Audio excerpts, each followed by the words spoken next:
Nécrologie Côte d'Ivoire. Ce journal a célébré récemment son anniversaire dans la commune du Plateau. Enfin, l'État d'Israël a aujourd'hui 70 ans. Retour ce soir sur la proclamation de son indépendance le 14 mai 1948. Bonsoir à tous, bienvenue. Ce journal diffuse des articles uniquement nécrologiques. Nécrologie Côte d'Ivoire, c'est son nom, a célébré récemment son premier anniversaire. Cette cérémonie a eu lieu à la Maison de la Presse dans la commune du Plateau. On en parle avec Dangui Dangui. La dépouille mortelle de sa grande sœur décédée il y a quelques heures est conservée ici à la morgue de Yopougon. Depuis, Eric est au four et au moulin pour réunir les dossiers administratifs en vue de son transfert au village. Pendant ce temps, un autre défi l'attend, communiquer autour du décès de sa sœur. La nécrologie, c'est dès ce soir, on finit avec les réunions des familles et puis on va le faire. Je pense que c'est important parce que quand tu perds un être, il faut divulguer l'information afin que, en tout cas, tous ceux qui te connaissent puissent être informés. Si les gens doivent te soutenir, il n'y a pas de souci. Les premiers instants de la perte d'un parent sont toujours difficiles.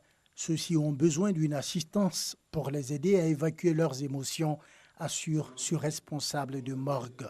Quand quelqu'un perd un proche, il est traumatisé. Et ce traumatisme fait que même le cerveau tourne en ralenti. Des choses qui sont anodines sur lesquelles il peut répondre. Il est souvent choqué, il est lent, il ne peut pas répondre. Donc nous, en tant que professionnels, notre rôle, c'est de l'assister, de l'accompagner dans ce deuil qui va l'animer. Parce qu'il est affecté à deux niveaux, émotionnellement, mais aussi financièrement.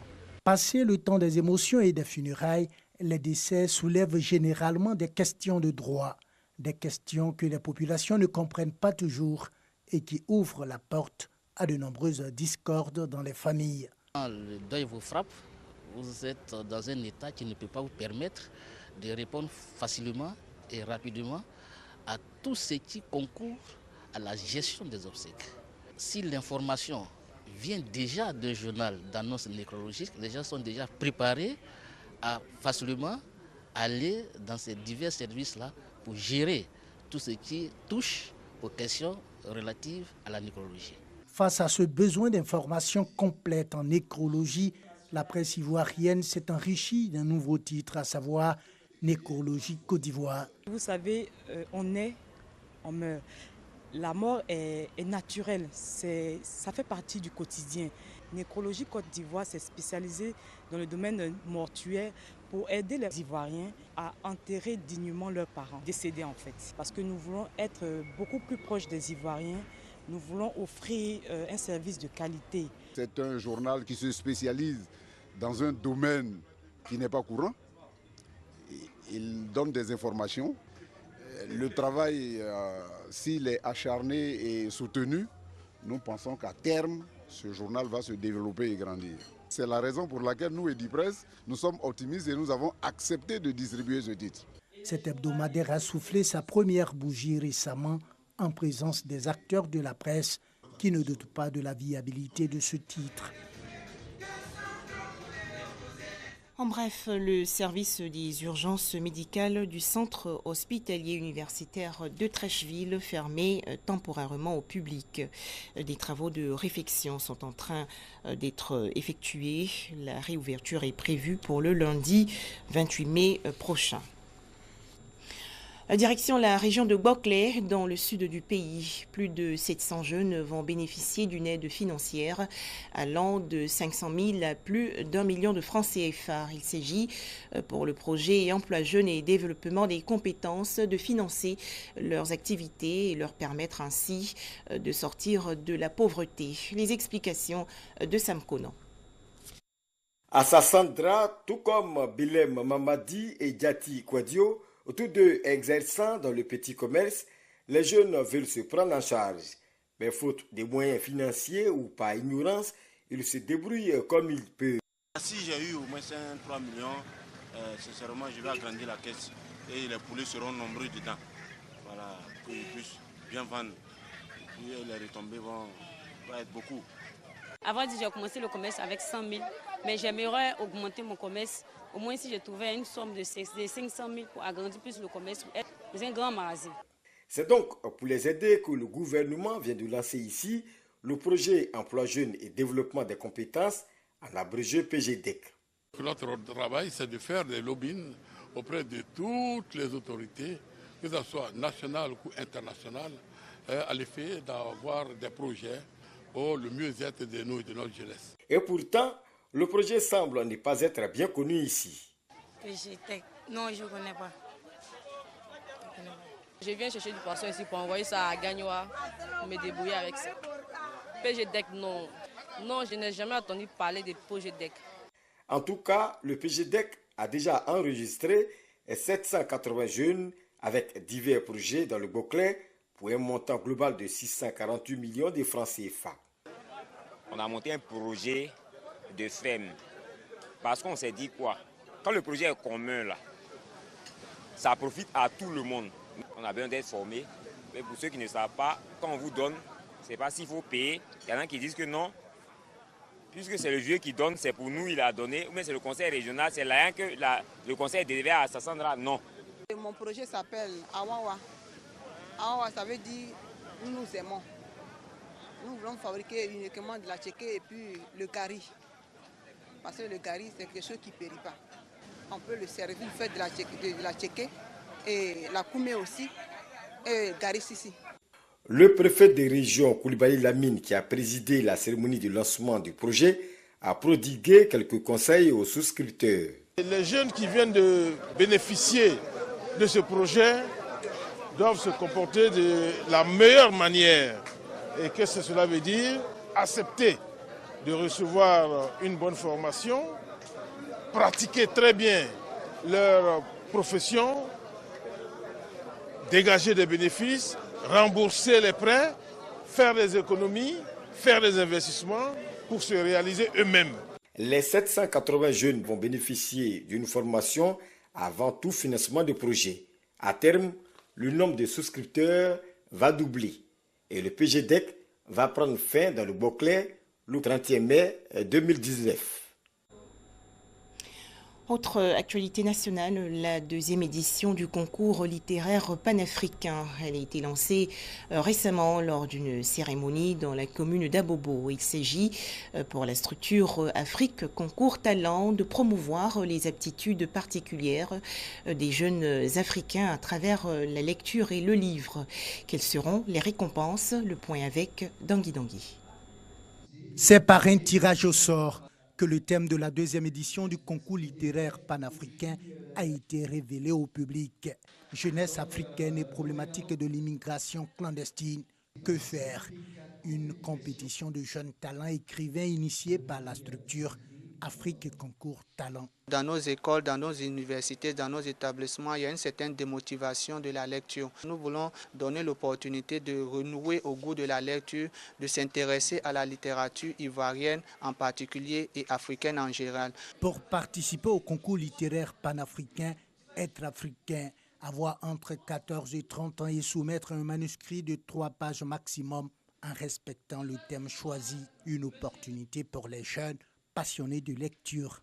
On trouve un peu la littérature un peu partout. La littérature aujourd'hui, c'est un peu le pilier de tout, quoi. Quand je m'inscris, pour voir un peu mon potentiel d'abord, pour voir un peu si je peux y arriver aussi. Ça nous améliore vraiment dans nos cultures.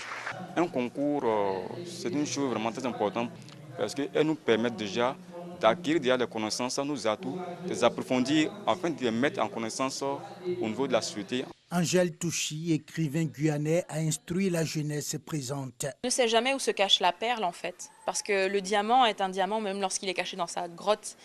C'est pas une fois qu'il est révélé qu'on découvre que c'est un diamant. Donc il y a ici en Côte d'Ivoire des jeunes qui ont une véritable passion pour l'écriture, qui ont un véritable potentiel. C'est de ce genre de concours que peuvent naître des talents et qu'il faut les encourager à pouvoir écrire, à pouvoir édifier leurs plumes, à pouvoir les aider à manifester le meilleur d'eux-mêmes. Un comité de lecture composé d'écrivains et d'éditeurs va évaluer les candidats. Les meilleurs talents recevront des lots et verront leurs manuscrits publiés en guise de récompense. En 2017, 200 manuscrits ont été soumis pour cette compétition. Hors de chez nous, ce drame en Inde, plus de 80 personnes ont péri dans des tempêtes de sable et d'orage. Ces catastrophes ont touché le nord, l'est et le sud du pays. Elles ont provoqué des chutes d'arbres, endommagé de nombreuses habitations et arraché des poteaux électriques. La Corée du Nord est inflexible. Le pays ne va jamais renoncer entièrement à ses armes nucléaires.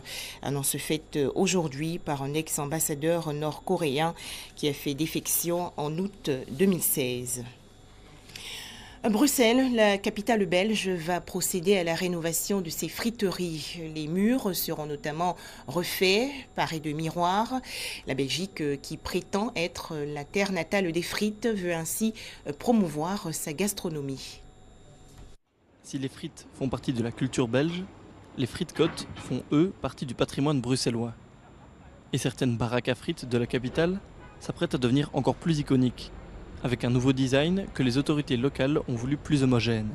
Ici, nous y donnions un modèle qui soit identifiable, un peu comme les cabines téléphoniques de Londres. Eh bien, quand on se met à côté d'un frite-côte bruxellois, on va pouvoir identifier qu'on est à Bruxelles. C'est un cabinet flamand qui a remporté le concours d'architecture lancé par la ville. Avec un projet ambitieux, des frites-côtes plus fonctionnelles et faciles à entretenir, mais à l'esthétique soignée. Nous avions vraiment à l'esprit que nous ne pouvions pas faire quelque chose de standardisé. Cela aurait simplement fait perdre l'identité de chaque frite-côte. Donc pour nous, c'était la question centrale. Comment pouvions-nous faire quelque chose d'abordable, avec du style, et où chaque friterie serait différente? Vucité Makemal travaille dans un frite-côte bruxellois depuis plus de 34 ans. Pour lui, ce changement ne peut être que positif. Ce qui est bien, je trouve, unifier toute la design de la Belgique, toutes ces friteries à Bruxelles. Comme ça, les touristes, les étrangers qui viennent, ils peuvent découvrir facilement. Et puis la design est très très beau. Les premiers frites-côtes rénovés doivent être livrés d'ici 2019. D'ici là, les touristes pourront continuer à déguster les fameuses frites belges, dont le goût restera, lui, bien le même. Au Proche-Orient, des tensions aujourd'hui avant l'inauguration de l'ambassade américaine à Jérusalem en Israël. Des milliers de ressortissants palestiniens se sont rassemblés dans la bande de Gaza, près de la frontière israélienne, pour dénoncer cette cérémonie d'ouverture. De violents heurts ont éclaté entre manifestants et soldats israéliens. Bilan, plus de 50 Palestiniens tués et de nombreux blessés. Enfin, 14 mai 1948, l'État d'Israël proclame son indépendance. Déclaration lue par David Ben Gourion, alors président du Conseil national juif.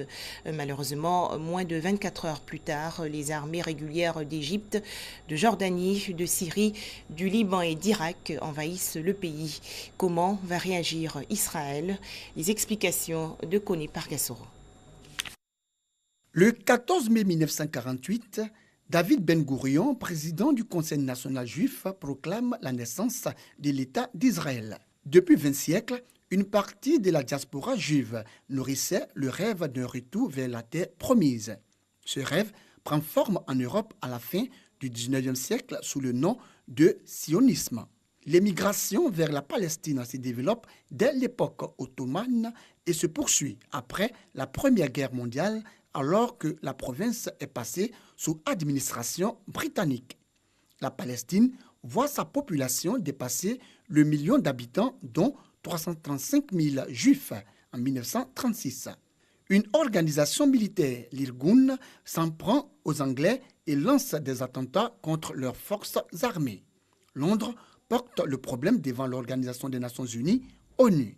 L'Assemblée générale vote le 29 novembre 1947 le principe d'un partage du territoire entre deux États, l'un arabe, l'autre juif au sein d'une union douanière.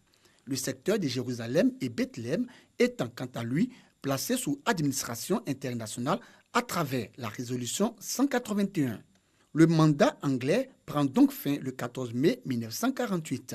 Ce jour-là, conformément au plan onusien, les derniers soldats britanniques quittent la Terre Sainte. Après l'échec des offensives arabes, il ne reste plus grand-chose du plan initial. Les lignes de cessez-le-feu deviennent à peu de choses près les nouvelles frontières de l'État d'Israël. Au même moment, toutes les armées des pays voisins, Égypte, Syrie, Transjordanie, Irak et Liban, se ruent contre le nouvel État.